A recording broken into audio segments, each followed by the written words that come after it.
소비 쪽이 좀 많이 약해져서 GDP 자체가 약해졌다. 물가는 그런데 아직도 끈적끈적하다. 저는 조금 아닐 것 같아요. 물가 지표도 단 한 분기 지표를 보고 우리가 판단하기는 좀 어렵고요. 제니 델런 재무장관이 뭐 이례적으로 뭐 GDP에 대해서 네네. 언급을 인터뷰를, 했는데, 네. 그런데 미국 경제 뭐 괜찮고 물가도 지금 잡혀가고 있다. 저는 제니 델런 말에 조금 동의하고요. 추세적으로 미국 경제가 너무 뜨거웠던 데서 정상적인 상황으로 조금씩 식고 있고, GDP는 그렇게 나왔지만 아직까지는 미국 소비가 급냉한다라는 신호는 없거든요. 조금씩 식구는 있지만 그렇게 급속하게, 가파르게, 경착륙스럽게 그런 모양은 아니라고 생각합니다. 이제 금요일 굿모닝 인포맥스에서 꼭 이분과 함께 한 주간의 경제 상황, 금융 동향, 시장 상황 정리를 해봐야 되겠죠? 이코노미스트 김한진 박사와 함께 시장의 허와 실을 좀 가려보겠습니다. 허허 실실 김한진 박사님 모십니다. 안녕하십니까? 네, 안녕하세요. 네, 한 주간 잘 지내셨습니까? 네. 박사님 나오시는 날 이슈가 또 많이 생겼습니다. 네, 그러네요. 네.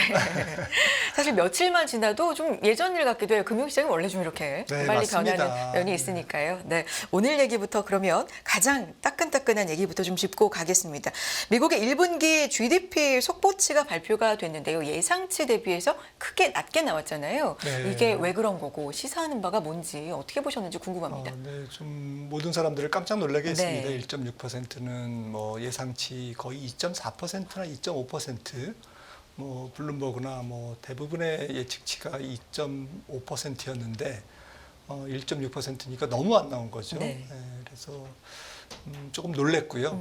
GDP보다 더 놀란 거는 사실은 GDP에 포함되어 있는 물가. 네. 분기별로도 이제 물가 지표가 나오거든요.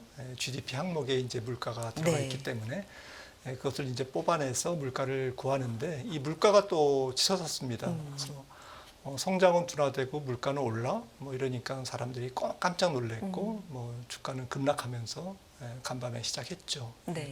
GDP 가장 뭐 큰 문제는 전체적으로 이제 소비 지출이 서비스는 괜찮았는데 내구재 쪽의 소비 지출이 조금 둔화됐고요. 특히 저는 이제 개인 소득이 조금 줄은 게 지난 4분기에는 개인 소득이 늘어서 네. 이게 다시 느나 이렇게 생각을 했었는데 역시 물가가 올라갔고 물가가 계속 올라온 상태였고 그리고 연준이 금리를 그동안 한 2년여 동안 525bp 올렸기 때문에 그 효과로 이제 실질 소득이 개인의 소득이 감소하고 있다라는 거 이런 것들이 조금 인상적이었고요. 아무튼 전체적으로 미국의 소비력은 둔화되고 있다라는 것이 이제 1분기 GDP에서 비록 속보치지만 네. 근데 요즘에 GDP도 그렇지만 모든 지표가 너무 속보치하고 네. 확정치가 너무 간극이 큰 경우도 많거든요. 그렇더라고요. 네, 그래서 특히나 뭐 1분기는 약간 불안 요소들이 많지 않습니까? 물가도 지난번에 그랬고요. 그래서 뭐 파월 의장도 1, 2월 물가는 뭐 조금 뭐 약간 믿을 게 못 돼라는 뭐 쪽에 계절적인 이제 특성. 이제 그렇듯이 이 GDP도 뭐 조금 뭐 계절성이 있기 때문에 뭐 특히나 건설 투자라든지 뭐 소비 이런 부분도 연말하고 연초는 조금 다른 거고요. 그래서 이런 부분들이 어느 정도 영향을 줬을까 조금 궁금합니다. 네. 아무튼 앞으로 발표되는 이제 수정치, 잠정치 그리고 확정치 지켜봐야죠. 얼마 전에 발표돼서 이 소비를 봤던 지표만 해도 소비 탄탄하다라고 했던 것 같은데 또 GDP에 포함된 항목으로 확인을 해보니까 소비 쪽이 좀 많이 약해져서 GDP 자체가 약해졌다. 물가는 그런데 오늘 발표된 걸 보니까 아직도 끈적끈적하다. 이래서 나오는 게 이제 스태그플레이션이라는 얘기거든요. 가능성이 있는 얘기라고 좀 우려를 자아낼 만한 상황이라고 보십니까, 박사님? 저는 조금 아닐 것 같아요. 지금 뭐 물가 지표도 단 한 분기 지표를 보고 우리가 판단하기는 좀 어렵고요. 제니 델런 재무장관이 뭐 이례적으로 뭐 다른 얘기하면서 이제 GDP에 대해서 언급을 했는데, 그런데 주로 중국 얘기가 대부분이었습니다만은 GDP에 대해서는 뭐 미국 경제 뭐 괜찮고 물가도 지금 잡혀가고 있다. 저는 제니 앨런 말에 조금 동의하고요. 추세적으로 경기는 싣고 있는데 거듭 계속 말씀드린 거지만 조금 미국 경제가 너무 뜨거웠던 데서 정상적인 상황으로 조금씩 싣고 있고 GDP는 그렇게 나왔지만 지금 여러 가지 뭐 데이터들은 아직까지는 미국 소비가 급냉한다라는 신호는 없거든요. 뭐 목요일마다 나오는 뭐 신규 실업수당 청구 건수도 여전히 그렇고요. 2주 연속도 지금 굉장히 강하고요. 강한 게 아니라 이제 실업수당 청구 건수가 내려갔으니까 약하고 네. 그래서 경기가 쉽게 죽지 않고 있다라는 것을 여러 지표들이 뭐 지금 보여주고 있기 때문에 가장 지금 믿을 만한 지표는 사실은 이제 소비 지출의 근원이 되는 고용 컨디션인데요. 네.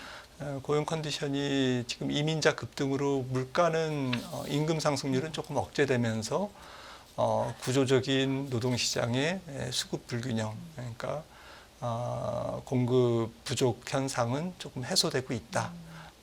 이런 부분들이 지금 뉴스로 우리가 접할 수 있는데 아무튼 뭐 전체적으로 뭐 실업자 한 명당 아직까지는 뭐 한 1.4명 정도, 네. 4개 정도의 빈 일자리가 있고 그다음에 임금 상승률도 분기마다 나오는 뭐 그 ECI 고용 비용 지수죠. 고용 비용 지수도 지금 고용 비용 지수가 안 떨어지기 때문에 스포커 물가가 안 떨어지는 건데 고용 비용 지수라는 게 어떤 걸까요?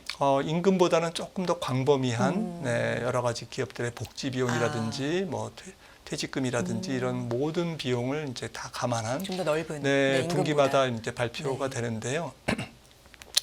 연준도 굉장히 이 지표를 중시하죠. 이 지표가 떨어지고는 있습니다. 떨어지고는 있는데 아직까지 불황 수준이 아니거든요. 그러니까 미국 소비자들이 지갑을 바로 이제 뭐 닫는다라고 예상하기에는 아직까지도 고용비용 지수가 높습니다.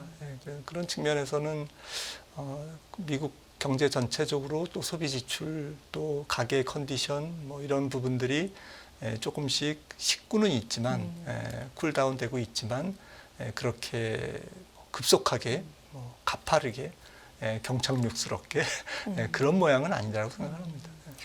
오늘 걸로 속단하긴 이르고 네. 아직까지 그 정도의 어떤 상황은 아니다. 라는 말씀이신데 말씀하신 것처럼 제니 옐런 장관이 디스인플레이션 그러니까 인플레이션 하방 경로에 있고 몇 달 안에 기준금리 내릴 수도 있다라고 얘기를 했습니다. 그럼 오늘 금리 상황을 보면 10년물 4.7 위에서 있고 2년물도 5%를 돌파하고 네. 어떻게 봐야 되는 건지 최근에 금리 레벨 때는 어떻게 보고 계세요? 뭐 여러 번 출연해서 말씀드렸습니다만은 저도 이제 금리 레벨대를 연초보다는 조금 높여 잡았고요. 적정 금리라고 그럴까요? 네. 모든 가격 변수가 공정 가격이라는 게 있고 공정 가격을 형성하는 또 이론적인 백그라운드가 있는데 지금 기대 인플레이션이 올라가 있고요. 지금 떨어지고는 있습니다만은 아직까지는 높아요. 그리고 지금 연준도 인정했지만 중립금리가 좀 올라가고 있는 것 같습니다. 얼마나 올라가고 있는지는 아무도 모르지만 정확하게 모르지만 그래도 뭐 지난 3월 FOMC에서도 뭐 소폭이나마 2.5에서 2.6으로 연준이 중립금리를 올렸는데요. 일부 학자들은 중립금리가 더 올라가 있을 거다. 그러니까 예전같이 금리를 조금 내리면 물가가 바로 올라갈 수 있다. 그리고 연준이 금리를 많이 못 내리는 이유가 될 거다라고 이제 지적을 하고 있습니다. 이거는 뭐 미국 경제가 좋기도 한 이유도 있지만 총수요가 죽어도 그 이외의 다른 요인들 예를 들자면 뭐 구조적인 노동시장의 수급 불균형이라든지 뭐 지금은 사라졌습니다만은 뭐 공급망 차질이라든지 뭐 여러 가지 요인들이 좀 있는 거죠. 특히나 미국의 잠재 성장률이 조금 올라갈 수 있다라고 생각을 합니다. 그거는 이제 조금 더 확인을 해봐야 되겠지만 아무래도 온쇼링 정책이 계속되고 또 기술 혁신으로 생산성이 계속 증가되고 있고 그런 측면에서 미국 경제 전체가 조금 인플레이션을 억제하는 산업 구조로 지금 계속 빠르게 산업 구조 자체가 좋은 쪽으로 혁신되고 있지 않습니까? 이런 부분들이 미국 전체 잠재 성장률을 좀 올리는, 거기다가 재정 적자가 지금 뭐 간밤에 제이미 다이먼드 아니 GDP의 마이너스 6% 정도의 재정 적자를 하면서 금리 내려갈 거라고 기대하는 게 그런 얘기는 안 했습니다만은 내려간 뉘앙스가 그거를 생각하는 게 조금 말이 안 된다. 저도 그렇게 생각을 합니다. 네. 지금 GDP의 마이너스 6% 정도의 미국 재정 적자는 굉장히 불황 때나 가능할 법한 이제 그러한 재정 지출이잖아요. 팬데믹 이전보다 재정 지출 규모, 절대 규모는 2배입니다. 지금 평균적으로 2010년에서 2019년 평균에 거의 재정 지출이 2배고 GDP 대비로는 6%대 지금 와 있기 때문에 바이든이 되든 트럼프가 되든 차기 대통령이 이런 재정 지출을 줄이지는 않을 것 같거든요. 그런 측면에서 이제 지금 말씀드린 여러 가지 요인들이 조금 미국의 성장률을 조금 높게 한 클릭 높게 위로 밀어붙이는 이제 그런 요인이 되기 때문에 중립금리가 잘 안 떨어지는 거죠. 그래서 이런 부분들 그리고 금리를 결정하는 또 다른 요인으로 이제 뭐 수급이 있지 않습니까? 네, 거의 텀 프리미엄이라고 하는데 이 텀 프리미엄이 지금 0.5에서 1.0% 정도로 추정을 하고 있는데 거의 1%에 가깝다고 저는 생각을 하고 있고요. 그래서 산술적으로 더하면 뭐 적정한 단기 금리, 그다음에 기대 인플레이션, 또 텀 프리미엄 이런 수급적인 요인 다 더하면 제 계산으로는 미국 국채 10년물이 한 5%가 적정 가격입니다. 지금 5%를 넘으면 사람들이 이게 뭐 기관 투자가도 많고 연기금들은 또 전 세계 국부 펀드 뭐 이런 장기 투자자들이 5%를 그 만기까지 가져가면 굉장히 그 수익 아주 매력적인 수익이지 않습니까? 그래서 일단 5%라는 상징적인 의미도 있고 그래서 5%에 근접하면 뭐 거의 이제 4.7%인데 그래서 당장 5%는 못 넘을지언정 뭐 지금 말씀드린 좀 전에 말씀드린 이러한 그 미국 국채를 형성하는 이제 여러 가지 이제 백그라운드가 배경이 조금 과거는 한 4%가 적정 가격이었다면 지금 5%. 뭐 예전에는 4%도 안 됐죠. 뭐 한 3% 정도. 그 정도니까 뭐 거기서 이제 왔다 갔다 하고 이제 레인지가 이제 형성이 됐는데 지금은 이제 한 단계 이제 더 시프트 업된 상태에서 이제 변동을 할 것 같습니다. 그래서 박사님 가지고 오신 자료 6페이지 한번 볼까요? 기간 프리미엄을 빼고도 10년물 적정금리는 5%를 가리키고 있다. 어떤 이 시사점이 있는 걸까요? 이 그래프는? 지금 말씀드린 뭐 지금 기대 인플레 기간 프리미엄이라는 게 이제 그 국채 수급을 주로 얘기하는데요. 국채 수급을 빼도 지금 기대 인플레이션을 제가 팁스에서 명목금리를 차감한 값으로 이렇게 했고요. 중립금리는 그냥 2.5% 이렇게 했습니다. 그런데 지금 쭉 같이 가죠. 파란색 국채 10년물과 빨간색 기대 인플레이션과 중립금리를 합친 값이 이렇게 쭉 갔는데 요 음영돼 있는 부분 팬데믹 기간이죠. 팬데믹 기간 중에는 이제 굉장히 괴리가 큽니다. 근데 그럴 것이 2020년 GDP는 마이너스 5.9였잖아요. 그리고 팬데믹 때 완전히 뭐 경제가 망가진 상태에서 또 그 다음에 기술적으로 뭐 전년 대비 기저 효과로 또 GDP가 급등하고 하지만 전체적으로는 총수요가 억제된 상태였기 때문에 이렇게 기대 인플레이션이 높음에도 불구하고 금리가 억눌려 와 있던 거고요. 팬데믹이 끝나자마자 마치 기다렸다는 듯이 바로 붙었지 않습니까? 이론적인 가격에. 그런데 이 이론적인 가격은 그 기간 프리미엄을 감안하지 않은 거죠. 기간 프리미엄을 0.5를 더하면 5.5가 적정 가격이 되는 거고요. 1%를 더하면 6%가 되는 겁니다. 그러니까 제이미 다이먼이 뭐 한 8% 갈 거다. 그리고 어제도 내년 지나서 후년까지도 금리 계속 오를 거야. 굉장히 우리가 극단적으로 받아들였는데. 근데 이제 이런 부분들이 이런 부분을 보면서 이게 아마 연준도 중립금리를 조금 올리고 있을 걸. 그리고 기대 인플레이션은 잘 안 떨어질 걸. 그 주범 중에 하나는 정부가 제 돈을 많이 써서 그래. 이제 요즘 대통령 나오려고 하는지 좀 그런 뉘앙스가 보이더라고요. 아무튼 그래서 이 부분이 좀 쉽지 않습니다. 네. 그래서 국채 금리를 가지고 과거 뭐 최근에도 뭐 약간 ETF 가지고 트레이딩도 많이 하시고 했는데 저는 뭐 사실 또 금리가 떨어지다 보면 4.7%나 5%에서 다시 한 4%까지 떨어질 수도 있거든요. 근데 그런 트레이딩을 하겠다라는 것은 이제 굉장히 좀 기민하게 움직이셔야 되는 거고요. 채권 보면은 뭐 저는 그런 트레이딩보다는 이제 5%에 가까운 미국 국채 10년물 절대로 부도날 확률이 없는 그러한 미국 국채를 장기적으로 만기까지 가지고 있겠다. 이런 전략은 훌륭한 전략이죠. 그런 쪽으로 채권을 좀 활용하시면 조금 주식의 위험 자산 투자와 더불어서 조금 위험을 스무딩하는 데 도움이 될 것 같습니다. 오히려 분산해서 좀 네. 활용할 그런 부분도 좀 생각해 볼 수 있다. 그런데 이 10년물 채권 금리가 5%대 육박했던 때 주식시장과 이 전체적인 금융시장이 좀 크게 출렁였던 기억이 몇 달 전에 불과 그렇게 오래되지 않았습니다. 있기 때문에 이게 또 어떤 영향이 있을까 이런 부분도 좀 촉각을 곤두세우게 되긴 하거든요. 그러니까 기준 자체가 좀 높아졌다면 이렇게 네. 반응하는 것도 조금은 큰 출렁임이 좀 줄어들까요? 그러니까 적응을 좀 할까요? 어떻게 봐야 됩니까? 전체적으로 주식시장이요? 주식시장도 그렇고요. 네, 그래서 그 어닝이 중요한 거죠. 그래서 왜냐하면, 이제는 그러니까 PR이 지금 높아져 있기 때문에 최근에 이제 머니무브 얘기가 많이 네. 나오는 게 이제 기관 투자가들이 이제 주식을 팔고 뭐 채권 쪽으로 움직여간다. 이제 뭐 그레이트 로테이션이라고도 하고 이제 머니무브라고들 얘기들 하는데 그러니까 뭐 S&P 500 PR이 지금 포워드 EPS 기준으로 21배니까 네. 조금 떨어져서 한 20배 되네요.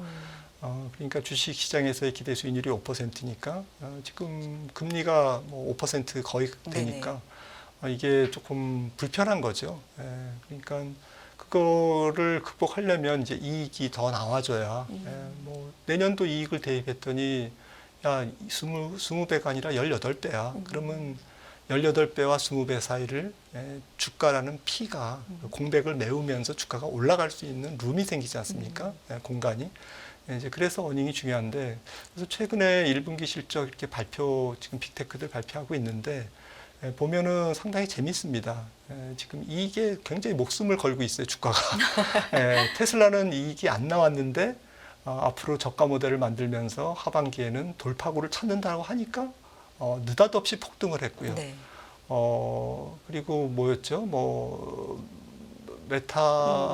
메타도 그랬죠. 메타는 사실은 실적은 좋았는데 앞으로 투자를 AI 쪽에 뭐 공격적으로 할 거라고 하는 그 얘기가 좀 화근이 돼가지고 주가가 또 빠지고. 그러니까 지금 실적이 좋아도 뭐 가이던스가 안 좋으면 뭐 하반기 우리 좀 어려울 거야 이런 얘기하면 지금 주가가 폭락하고요. 그러니까 주가가 높아 있기 때문에 완벽한 실적과 완벽한 가이던스를 지금 시장은 요구해요. 그리고 완벽한 가이던스가 아니면 주가가 금이 가는 이제 과거에는 안 그랬거든요. 그거는 이제 주가가 많이 올라 있기 때문에 메타 같은 경우도 연초 대비 한 40% 오른 상태이기 때문에 조금 시장에서 조금 더 엄격한 잣대로 실적을 지금 보면서 주가가 반응하고 있는 것 같습니다. 그래서 이런 부분들이 좀 전체적으로 이제 주가가 많이 오르고 PR이 높고 금리가 높기 때문에 이런 부분들을 종합했을 때 결국에는 돌파구는 실적밖에 없다. 실적이 뒷받침되지 않으면 주식시장은 이제 어차피 경기는 조금씩 식어가는 거지 않습니까? 연준의 의도대로. 지금 간밤에 나온 GDP처럼 1분기는 1.6, 2분기는 뭐 1%, 뭐 하반기는 0.5 이렇게 가면 이제 주식시장은 없는 거죠, 사실은. 근데 저는 이제 그렇게 보지 않고요. 1.6은 이제 지금 잠정치나 확정치에서 저는 올라갈 것으로 봅니다. 한 2%에 근접하는 수정이 있을 거라고 저는 보고 있고요. 다른 지표들이 튼튼하기 때문에 그렇게 보는 거고요. 하반기도 거의 좀 비슷한 기조로 이어지면서 올해 전체 경제 성장률은 저는 IMF가 뭐 2.7%로 지난번에 전망했는데 그 정도는 못 나오더라도 작년 2.5%에서 크게 하회하진 않을 것이다. 그러니까 2%대 초중반, 네. 한 2.2라든지 2.3, 2%대 초중반은 저는 나올 것 같아요. 그래서 1분기 GDP는 좀 지켜봐야 된다라고 생각을 합니다. 네. 지금 말씀하신 것처럼 최근에 이 주요 빅테크 기업들의 실적 발표를 보다 보면 지금까지 잘 번 거, 그게 잘했어. 그래서 앞으로는 어떨 거냐. 네. 이거에 굉장한 초점을 맞추고 있다. 이런 생각이 듭니다. 이게 전형적으로 지금까지는 굉장히 잘 왔기 때문에 눈높이가 굉장히 높아져서 그 다음을 좀 걱정하는 시장이 아닐까 싶은데 이럴 때는 개인적으로는 박사님 개인적으로는 전략을 어떻게 가져가는 게 좋다 생각하세요? 그러니까 조금 한 3개월 전이나 뭐 작년 하반기보다는 조금 더 엄격한 잣대로, 그러니까 안전마진이라고 하죠. 네. 실적이 조금 내가 생각한 것보다 좀 적게 나와도 그래도 싸. 이런 종목들, 약간 보수적인 입장에서 투자를 하는 게 좋을 것 같고요.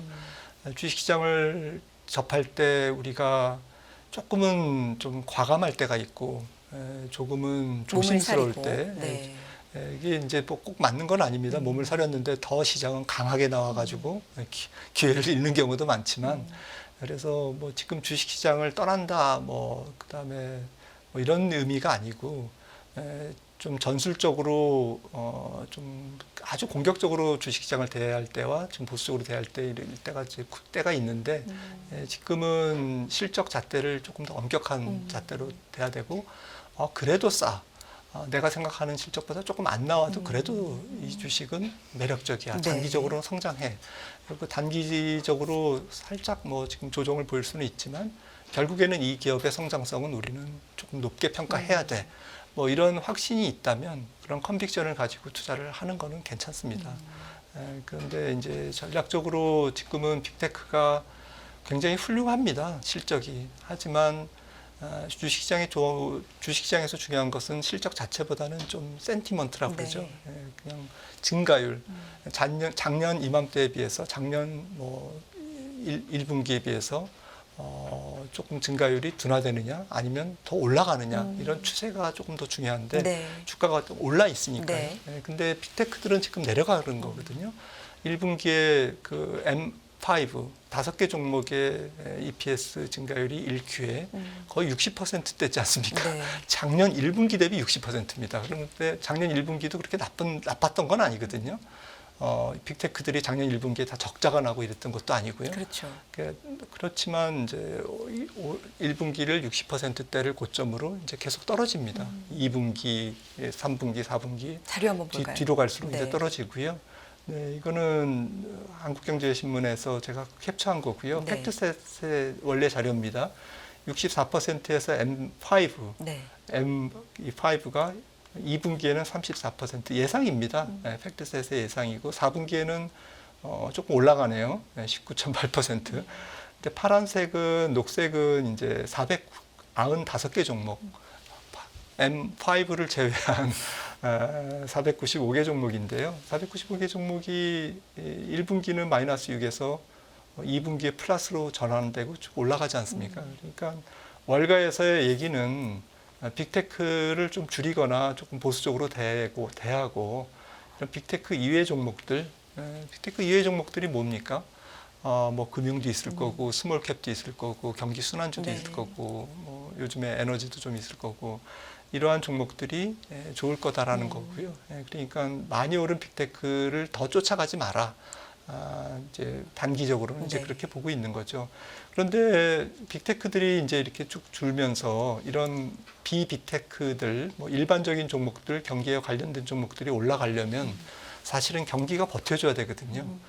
경기가 계속 롱런 해줘야 네. 경기 호황이 계속 유지돼야 뭐 스몰캡도 올라가고 금융주도 올라가고 그러지 전반적으로. 않겠습니까? 네. 기업들이 돈을 벌어야 올라가는데 이제 이런 부분들이 이제 경기랑 결국에는 매칭돼서 우리가 우측이, 판단해야 되는 네. 문제인데 간밤에 나온 GDP는 이러한 기대를 좀 꺾어놓은 거죠. 네. 그 뉴스가. 그러면서 물가는 올라 이러니까 사람들이 기분 나빠. 주가가 폭락했는데 가만히 생각해 보니까 너무 그렇게 생각할 필요는 없는 것 같아. 이러면서 이제 낙폭을 만회한 거죠. 장중의 흐름만 네, 봐도 네, 네. 네, 그 심리가 좀 읽어지고요. 시간 얼마 남지 않았지만 요 얘기는 좀 여쭤봐야 될 것 같아서요. 엔화 환율 34년 만에 이제 155엔을 돌파하면서 이게 90년 6월 이후 그러니까 155엔 돌파가 처음이거든요. 사실 오늘 BOJ 이제 이틀째이기 때문에 통화정책 결과 발표가 거의 뭐 동결로 시장은 예상을 하고 있습니다만 혹시나 깜짝 인상이라든지 뭐 관련된 언급이 있을까 이런 부분도 좀 주목하고 있는데 엔화 흐름 어떻게 보고 계세요, 박사님? 네, 그 주식시장에서 절대로라는 얘기는 쓰지 말아야 되는데 BOJ는 절대로 공격적이지 않을 겁니다. 예, 그리고 무슨 생각을 갖고 있는지 밝히지도 않아요. 약간 뭐 지금 포커페이스가 너무 강하고 사람들을 헷갈리게 하고. 근데 저희는 그렇습니다. 급격한 출구 전략은 일본 경제와 일본 금융시장에 해가 된다라는 것을 분명히 BOJ는 알고 있고요. 그리고 그 BOJ의 스탠스, 그러니까 급격한 출구 전략이 없다라는 것은 국채 매입을 계속한다라는 얘기거든요. 국채 매입을 계속한다라는 것을 그 패를 국제사회는 다 알고 있습니다.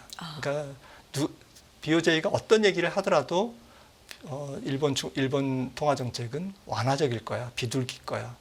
그러면서 엔화가 약세를 보이고 있는 거고요. 그리고 아무래도 두 번째 이유는 2007년 말 대비 거의 한 15년간 일본의 GDP 대비 국가부채 비율이 80%포인트가 증가했습니다. 그래서 GDP 대비 국가부채 비율이 252%인데 이 부분이 저는 엔화 약세의 좀 숨은 요인이라고 보거든요. 그래서 결론은 엔달러는 조금 당분간 그렇게 많이 내려오지는 않을 거다라고 보고 있고요. 엔이 뭐 조금 150엔대에서 왔다 갔다 하겠지만 레인지로 보면 한 147엔 정도를 조금 지지선으로 하지 않을까라고 생각을 합니다. 알겠습니다. 박사님 다음 주 뵐 때는 또 FOMC 얘기, 그와 그와 관련된 또 시장 움직임, 경제 이야기 나누게 될 것 같습니다. 오늘도 감사드리고요. 이코노미스트 김한진 박사 함께했습니다. 고맙습니다.